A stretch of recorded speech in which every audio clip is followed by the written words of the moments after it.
had anything like this before. For the first time, we got to not only hear our favorite bands and artists when they released a new song, but we got to see them too. Music videos had never really been a thing before the 1980s, but with the advent of MTV, they came in full force. Music videos were now able to capture the tone of the band and the song and create a whole new vibe to the recent release. So that's what we're going to look at here today. Especially with the explosion of new video content thanks to MTV, I decided let's count down, from my opinion, the 10 best music videos of the 1980s. So welcome, I'm Jamie. This is the Everything 80s podcast. If you're brand new, thanks for coming on out. If you're an OG, extra special thanks for sticking around all this time. Before we start, though, if you haven't, go ahead and subscribe. That way you get the podcast automatically sent to you each week. It makes it easier for everybody. Okay, let's get into this. And let's start with the rise of MTV in the 80s. Because it's easy to dismiss now, but we forget how groundbreaking this new music television station really was. It's not that MTV invented the music video, but they packaged it together onto a 24-hour station with an edgy and hip new format. Music videos had existed before, but not in the way you now know them. As with most things related to music, we need to thank the Beatles. When the Beatles got massive in the 60s, everyone wanted a piece of them. This is still the relatively early days of television, not to mention, big time commercial air travel. So it was tougher to take off to all corners of the globe. And the Beatles were demanded in all corners of the globe. Little side story. My mom grew up in England and she got to see the Beatles on their last big English, British concert tour before they first left for America. And she was only, I think, around 9 years old, she says. And her memory of the thing was it being so loud with girls screaming that you had to plug your ears if you wanted to hear the music, because then sort of the bass and the sounds were kind of the undertones of the high-pitched screaming, and that's her total memories of that thing. So looking at this, demand of the Beatles and the traveling and them wanted all over the world, for example, it could take them, a week to get out to, say, New Zealand, as an example. And they decided it was easier to record themselves playing their latest single and then send it to the TV stations in that country. That way, they wouldn't have to fly to the other side of the planet for a 3-minute performance. The solution to the demand problem gave rise to the first music videos. But as usual, as it is with the many eras of music, the British helped to develop this new movement. And this goes back to the importance of Top of the Pops. And if you spent time around this podcast before, I also mentioned I grew up in England, between Canada and England. So as many of my childhood memories are based in England as they are in North America. And, I was all too familiar with Top of the Pops. So there were many big bands in England and the music scene was evolving rapidly over there. The idea came to showcase all these new bands on a weekly show called Top of the Pops. This would feature the chart toppers performing for television audiences at home, and this inadvertently gave rise to music videos as we would come to know them. For British bands, it became second nature to record themselves playing their songs, as they knew how important it was to be featured on Top of the Pops. They also knew how important their visual representation was and how crucial it was to look good on camera for their adoring fans. These British bands became experts at packaging their song and their look together into these short video clips. And this would serve them well with the rise of MTV. So I've done an entire show about the history of MTV. You can go back and check out, but here's just the quick highlight of it. So the network started on August 1st, 1981 with the announcement, "Ladies and gentlemen, rock and roll." And that simple statement ushered in a new era where the popular culture would be forever changed. But like many pioneers, MTV was slow to catch on at first. Many thought it was a foolish idea, and the other issue was there just weren't that many videos to play. We all know the very first video played was Video Killed the Radio Star, and it was a big hit, but there weren't a lot of other big video hits.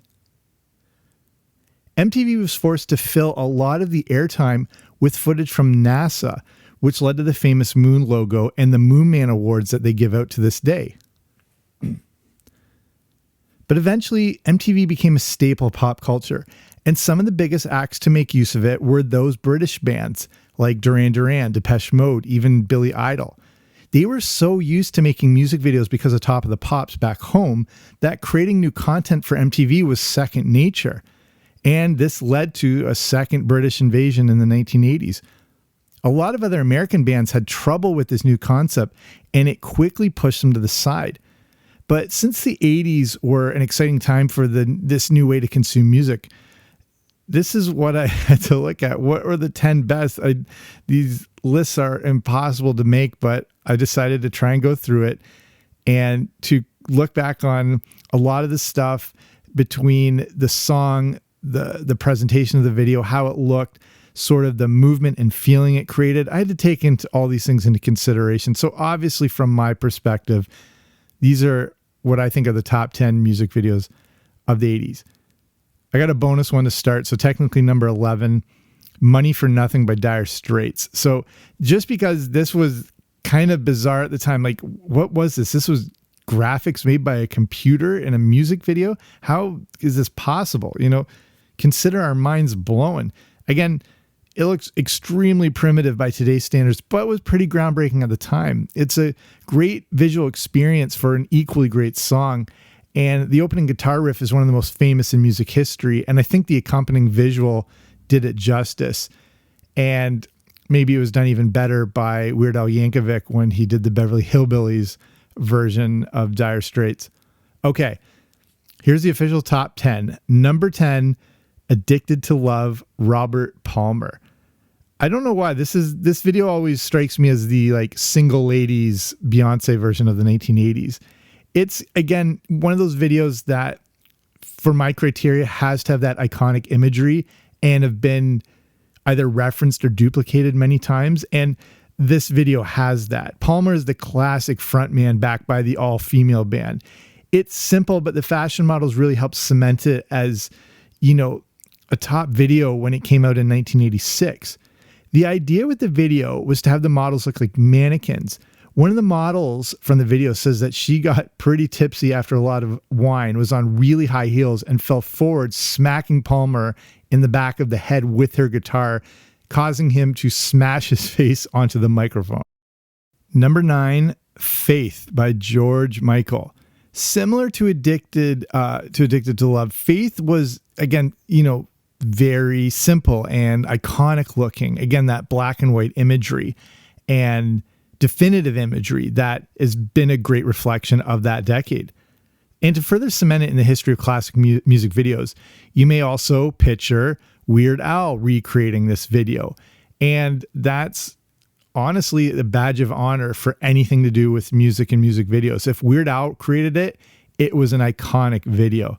That's the sign of how powerful your video is if he got his hands on it. So Faith was a big song for George Michael, as it was him breaking free from Wham to show he was more than just like this teeny bopper, I guess, if you want to call it. Faith was released in October 1987 and was a massive hit.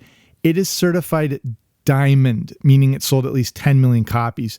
The music video is a stripped down production to showcase George Michael, who was trying to reinvent himself.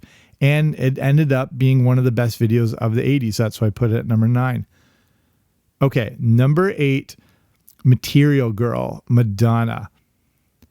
This lady not only ruled the airwaves in the 80s, but MTV as well. You could say that the success of MTV and Madonna sort of piggybacked off each other. One helped the other one. And if there was a poster child for MTV, it was Madonna. I know Michael Jackson is probably the biggest artist, but he was already famous before MTV. Madonna and MTV came up together at the same time and at the perfect time. And again, both used each other to propel one another. Madonna made perfect use of this new medium, and it seemed tailor-made for her. She got it, and she knew how important it was to create an image and a brand before that was even a thing. She also knew how to always reinvent herself and not get stale, change her look, change the vibe and the dynamic of the different music videos. Material Girl really captured that essence of Marilyn Monroe, mimicking her performance from Diamonds Are a Girl's Best Friend. This video was filmed all the way back in 1985. It's also where Madonna first met Sean Penn and, became the it girl of the decade.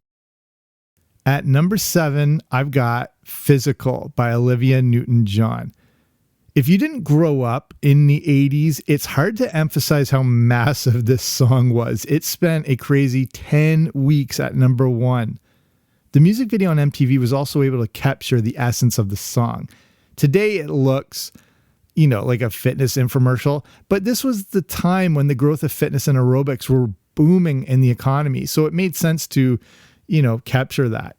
Physical was a great way to, capitalize on that whole growing fad. And what's interesting about this song was Olivia Newton-John wasn't the original intended artist. It was first proposed to Rod Stewart, which I can definitely see making it work. He passed on it. Then it was offered to Tina Turner, who, again, I could see making it work. But it's crazy to think that this song came out all the way back in 1981, and it's pretty hilarious to watch today. If you want to see, this obviously lends itself to viewing the videos. So if you want to check out the show notes for this episode, so if you just go into the information for this show, the description on whatever platform you're listening to this on, there'll be a link that take you to the blog version of this, where I've got links to all the videos all in one spot.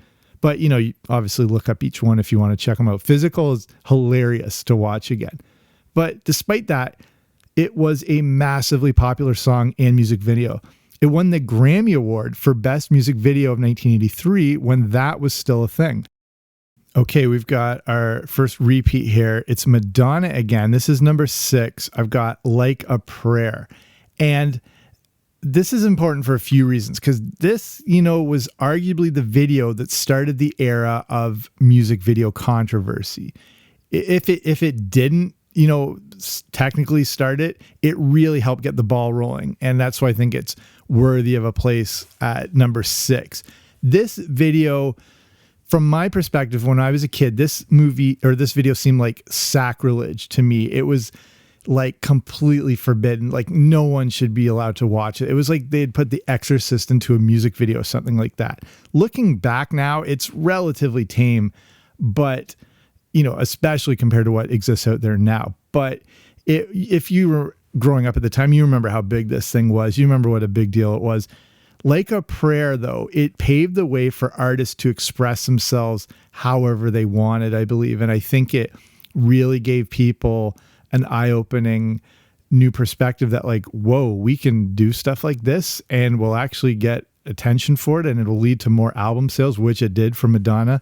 The thing is, this video upset a lot of people. And of course, she took that all the way to the bank. The music video featured a lot of religious imagery, and she knew exactly what she was doing. This was still the time where it was bad publicity. It was still extremely damaging. We, live in an era where no publicity is bad publicity. But back then, it could be bad publicity, and it could, tank your entire career. I think of Milli Vanilli as an example and stuff like that. And this was the ultimate in bad publicity, but it didn't backfire. It worked. Despite the Vatican, family groups, and religious organizations being outraged at the video, it still helped propel her career. People boycotted Pepsi because they used this song in one of their commercials. Do you remember that video? How big a deal that was as well, too. And I remember thinking, this is a video my mom would roundhouse kick me if she caught me watching it. And then I knew the song, and then seeing it and hearing it in a Pepsi commercial is holy crap, the world's coming to an end here. Despite all that, despite all these big groups and, Pepsi being really afraid, they stuck with it. And it helped propel Madonna to an even higher tier of celebrity. Despite all the controversy to this video, it remains one of the best music videos of all time. Okay, we're at number 5. I've got Girls Just Want to Have Fun by Cyndi Lauper. I don't know, there was no other music video in the 80s that captured the energy and excitement of the decade more than Girls Just Want to Have Fun. It's also a pretty revolutionary music video, which I'll get to in a moment. And I've covered this before, but a big thing that led to this music video was Cyndi Lauper randomly sitting next to WWF managing legend Captain Lou Albano on an airplane. This led him being cast in the video, and it also helped usher in really the future and modern era of the WWF, because this led to some more cross promotion between MTV and WWF, and it brought people like Hulk Hogan into the mainstream, and there were live wrestling events on MTV, and there was angles that featured Cyndi Lauper, and all of this helped give rise to what would become WrestleMania 1. And if WrestleMania 1 wasn't the success it was, we wouldn't probably be talking about a WWF today. It probably wouldn't exist, or it would be some weird offshoot that no one would really care about. That's how big this music video was. And the music video was just like Cyndi Lauper. It was fun, unique, it was quirky. It only cost $35,000 to make, and it came out in 1983. The whole project was a complete upstart production, and it required a lot of volunteers and the free loan of what at the time was very state-of-the-art video equipment. This was the epitome of being done on a shoestring budget. Here's another interesting thing about this music video. Lorne Michaels from Saturday Night Live allowed the production free use of his $1 million digital editing equipment. This allowed them the first really ever CGI images that were featured in a video. And, like talked about Dire Straits and all that sort of thing, but people weren't necessarily knowing that they were looking at computer generated images. This is specifically the images of Cyndi Lauper dancing with her lawyer, which leads to the whole cast to dance through New York. And Lauper herself was actually involved with creating these, again, groundbreaking computer generated images. So there's a lot of interesting things. Like this video almost never happened. And if it didn't happen, the WWF might not have had. It's a crazy whole backstory. And fun fact, of all the music videos on this list, this one has the second most views on YouTube with nearly 1 billion views. Okay. Number 4, Beat It. Do I have to say by who? Michael Jackson. So this could easily be number 1 on this list, but there's a few reasons I put it at this position. The first thing is Beat It is a song and a video that could possibly come out in multiple decades and fit right in. It's simple, but that's not to say it isn't visually striking. The smart thing was keeping it simple, because now you could just showcase Michael Jackson, because that's all we really wanted to see. It doesn't notably represent the 80s in its visuals, so that's why I have it a bit lower. The other reason is Michael Jackson dominated the decade so much that I think we have to give other people a shot. And spoiler alert, you'll see him again in this list. Beat It is also notable as it was the first time Michael Jackson put out a real rock song. This wasn't a genre he had been involved with, but Beat It was a challenge from Quincy Jones to show that he could, rock hard, and he could explore all these different multiple genres and be comfortable in all of them. This song, I think, still feels aggressive and intense to this day. And even though I say this video is kind of simple, it's still a massively important video. Beat It helped to cement Michael Jackson as a pop icon, and seeing the appearance of Eddie Van Halen further cements it as a pop masterpiece for the MTV era. We have entered the top 3. At number 3, Walk This Way, Run DMC, and Aerosmith. This song almost never happened. Aerosmith was kind of a washed up band going into the 80s after having success in the 70s. Run DMC was recording the classic album Raising Hell when they were flipping through records while in the studio with Rick Rubin. They stumbled upon an album from 1975 called Toys in the Attic by a band they had never heard of, Aerosmith. They started to freestyle over the track called Walk This Way, and Rubin thought this could make an ideal single. It would combine rap and rock and create an unprecedented new sound. Rap was just coming into its own in the 80s and was not yet the dominating genre it soon would become. They were able to get Steven Tyler and Rick Perry to record the song and then appear in the groundbreaking video. The symbolic video has the two bands breaking down walls to conjoin into one of the greatest songs and videos of all time. Fun fact with this, Perry and Tyler reluctantly appeared in the video as they were afraid they were going to be made fun of, but obviously that didn't happen. Okay, number 2, and this is where people disagree or shut this off and they won't like the orders. Okay, number 2, Thriller, obviously Michael Jackson. So I know this is not only one of the best music videos of the 80s and also of all time, but I think it needs to be classified differently.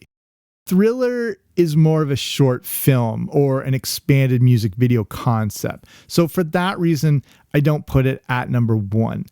It's groundbreaking, it's iconic, it's influential, but it's more like watching a performance piece than a straight song music video. Not that that's bad. Thriller is the soundtrack of Halloween, and it's required viewing every October 31st. Michael Jackson showed the world what was possible when he released Thriller. Basically, music videos could be a serious art form. But here's the fact of the podcast. The Thriller music video was actually released on MTV on December 2nd, 1983. There's your good dinner party conversation. It wouldn't be a Halloween classic until the next year.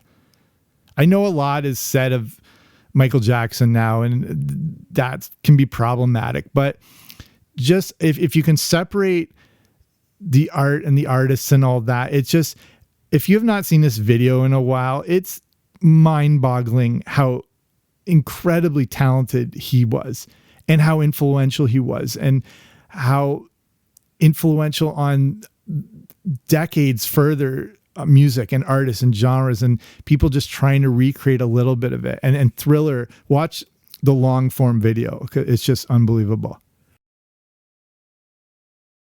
Okay, number 1, you might see where this is going if you've listened to the show recently. It's Take On Me by a-ha. This is the video that helped define MTV and an entire era, and that's why I have it as the best music video of the 80s. The video and song are the perfect embodiment of the decade and this new MTV era. The unique video featured sketches come to life, which not only perfectly captured the song, but made perfect use of this new video medium. So here's an interesting fact you may not know. There were 2 music videos for Take On Me. The first one was a simple, performance music video that came out in 1984. Also features a different recording of the song. The one we all know was filmed in London in 1985. The music video is unique as it combines actual pencil sketch animation with live action combined together by a technique called rotoscoping. This is where the live action footage is traced over frame by frame to give the characters realistic movements. The video required 3,000 frames to be rotoscoped and took 16 weeks to complete. What we got was one of the most iconic music videos ever made and the one that I think represents the decade the best.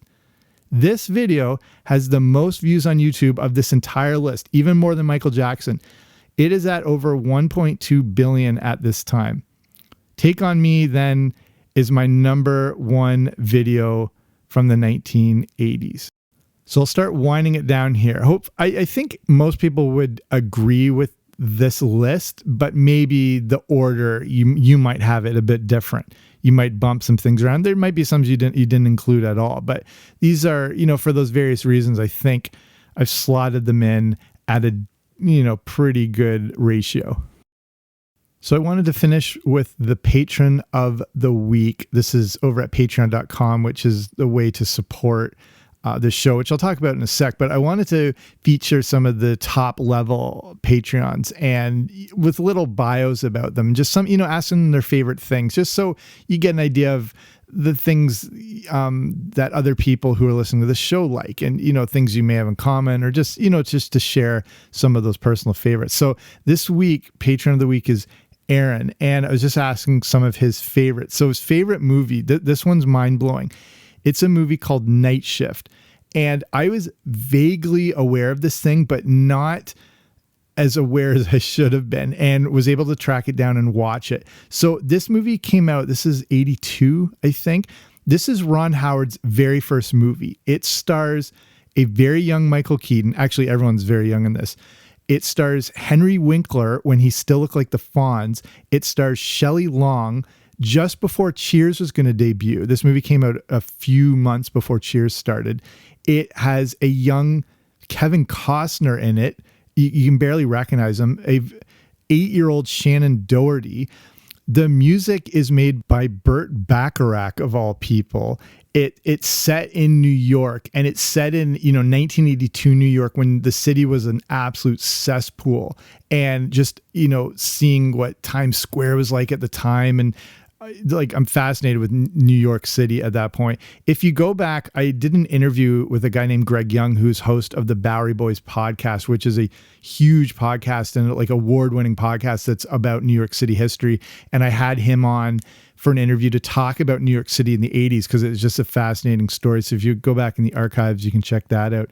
So some of his other favorites, talking about favorite music, Aaron's a huge, big Billy Joel fan in the 80s.